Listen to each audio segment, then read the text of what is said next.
Welcome to the Hugeson Compensation Fundamentals video series. In this video, I'll be discussing compensation peer groups.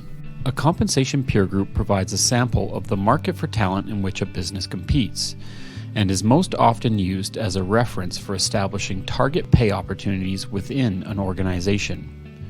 This allows management teams and boards to better understand the competitive landscape for talent in order to make informed pay decisions.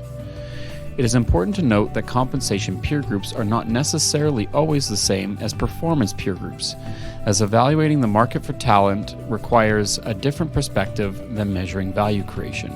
In establishing a view on a potential compensation peer group, it is important to first identify and agree on a set of guiding principles or considerations. These could include topics such as the targeted skill set of management. For example, public company experience, startup or high growth experience, operational focus, or M&A focus.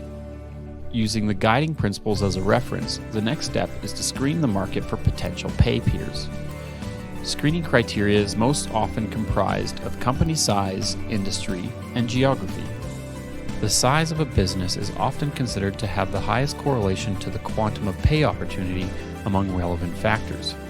Given the differing business models that exist from company to company, it is most helpful to compare size across a number of metrics, such as enterprise value, market capitalization, revenues, EBITDA, and other industry-specific measures as appropriate. In most cases, and assuming a pay philosophy that targets the median of the market, the objective is to position the business near median of the peer group across various relevant size metrics. Industry is another important factor, as pay practices, particularly mix and design, can vary across sectors. In considering relevant industries, it is important to consider the skill sets required for the business, as some adjacent industries, while not directly comparable, may have overlapping talent markets. Geography considers both the location of operations as well as the location of personnel, as the two may not necessarily be the same. In considering the geography of the relevant talent markets, it is important to develop a view on where talent could be sourced. For example, a Canadian headquartered company may compete for talent in both Canada and the United States. As different geographies around the globe have different approaches to pay levels and design, it is important to carefully consider where peer companies are located. For example, US-based companies tend to have higher rates of pay than Canadian companies. When screening for potential peers, it is often helpful to cast a relatively broad net initially to ensure a thorough review process. For example, while an ideal peer group would consist of companies between 1/2 and 2 times the size of the business, an initial screen may use sizing of 1/4 to 4 times. In refining a broad set of potential peers, it is important to consider the complexity of the business, growth prospects, and ownership structure, as these can all have impacts on pay design. When developing compensation peer groups, there is often a trade-off between establishing a set of focused, operationally similar companies and a robust data set. This is where judgment, informed by guiding principles, is often required.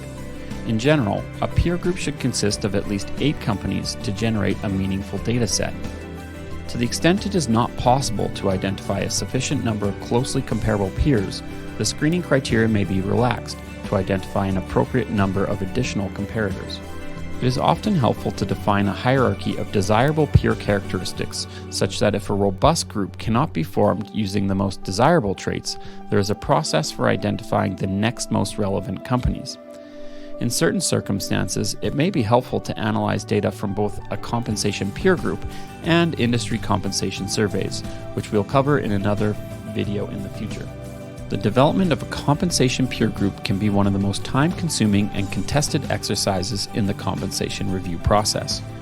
It is important for management teams and boards to agree on an objective set of criteria for identifying possible peer companies, and having open and transparent discussions on the more subjective, qualitative considerations.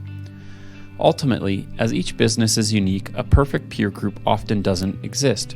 In this case, appropriately balancing the need for direct comparables with a robust sample of the talent market is key to a defensible approach all stakeholders can be comfortable with.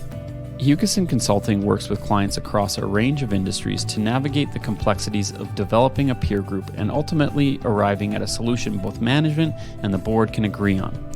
We hope you found this educational video helpful. Should you have any questions, please feel free to visit Hugeson's website for more information about how to contact our team of expert compensation consultants.